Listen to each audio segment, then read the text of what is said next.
आखिर कैसे एक पक्षी की टकराव से पूरा प्लेन क्रैश हो जाता है? दरअसल यूएस का प्लेन 1549 न्यूयॉर्क एयरपोर्ट पर टेक ऑफ के लिए बिल्कुल रेडी था। 15 जनवरी 2009 को दोपहर के 3:30 बजे प्लेन टेक ऑफ हुआ और पायलट ने एटीसी को इसकी सूचना दे दी। इस जहाज में 5 क्रू मेंबर्स और 150 पैसेंजर्स थे। 2818 फीट की ऊंचाई पर पायलट ने कनाडा स्थित पक्षियों का झुंड अपनी तरफ आते हुए देखा। अब समय कम बचा था, लेकिन जहाज का टर्न करना भी नामुमकिन था। अब दोस्तों, वो परिंदे सिर्फ जहाज से टकराए नहीं, बल्कि जहाज के दोनों इंजन में चले गए।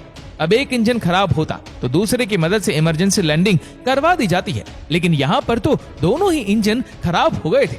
अब प्लेन 2800 फीट की ऊंचाई पर अपना संतुलन खो बैठा, लेकिन पायलट्स ने अपनी सूझबूझ से नीचे बहते समुद्र में ही लैंड करवा दिया। मौके पर मौजूद बोट्स प्लेन के पास तुरंत आ गई और इस तरह सभी पैसेंजर्स और टीम को रेस्क्यू कर लिया गया। इस हादसे को दोस्तों मिरेकल ऑफ हडसन के नाम से भी याद किया जाता है। ये पहला और शायद आखिरी ऐसा हादसा था जो दोनों इंजन फेल होने पर भी कोई घटना नहीं हुई। दुनिया भर के एयरपोर्ट से इस मसले का अभी तक कोई खास सोल्यूशन नहीं निकाल पाए।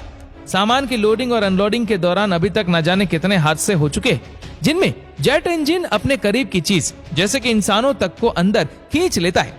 दोस्तों, प्लेन इंजन जब स्टार्ट होता है तब वह पूरी ट्रेन के इंजन तक को पलट सकता है और यहाँ तक कि कई बार ऐसे हादसे भी हो चुके हैं जब कोई इंसान प्लेन के इंजन में ही चला गया हो। अब इससे बचने के लिए एयरपोर्ट वालों ने कुछ नियम बनाकर रखे, जैसे कि प्लेन के इंजन के आगे कब आ सकते हैं और उससे कितना डिस्टेंस मेंटेन रखना चाहिए। दोस्तों, सबसे बड़ा रिस्क बैगेज लोडिंग के दौरान होता है, क्योंकि उस समय प्लेन का इंजन भी चालू होता है।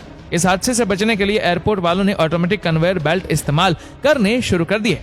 इसके अलावा एक टनल भी लगाई जाती है जो सीधा प्लेन में एंटर करने के लिए होती है। ये कोई लग्जरी प्रोवाइड करने के लिए टनल नहीं होती, बल्कि सेफ्टी के लिए लगाई जाती है। अब हम इंसान तो समझ जाएंगे कि इंजन के आगे नहीं जाना, लेकिन पक्षियों का क्या? वो तो बेचारे बेजुबान होते।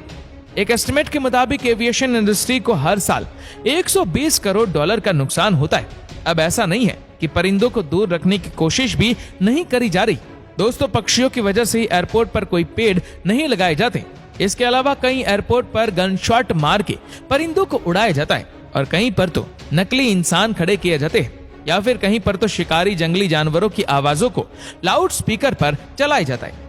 इसके अलावा एयरपोर्ट के पास तालाब वगैरह भी नहीं बनाए जाते जो परिंदों को अपनी तरफ अट्रैक्ट करते हैं। और साथ ही में आजकल तो रोबोटिक बाज भी एयरपोर्ट वाले इस्तेमाल करते हैं जो एयरपोर्ट से परिंदों को दूर रखेंगे। अब आप सोच रहे होंगे कि जेट इंजन पर कोई प्रोटेक्टिव नेट क्यों नहीं लगा देते, जिससे परिंदे तो क्या कोई चीज इसमें एंटर नहीं होती।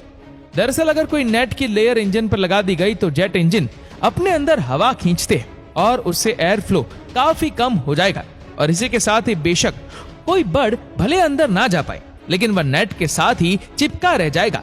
आपको बता दें कि वैसे ज्यादातर बर्ड्स लैंडिंग या टेक ऑफ के समय ही प्लेन से टकराते हैं, लेकिन एक बर्ड की प्रजाति ऐसी भी है जो कि माइग्रेशन के समय 23,000 फीट की ऊंचाई पर उड़ती है, लेकिन इसके बावजूद भी एयरपोर्ट वाले परिंदों से बचने के लिए कुछ खास नहीं कर पाए।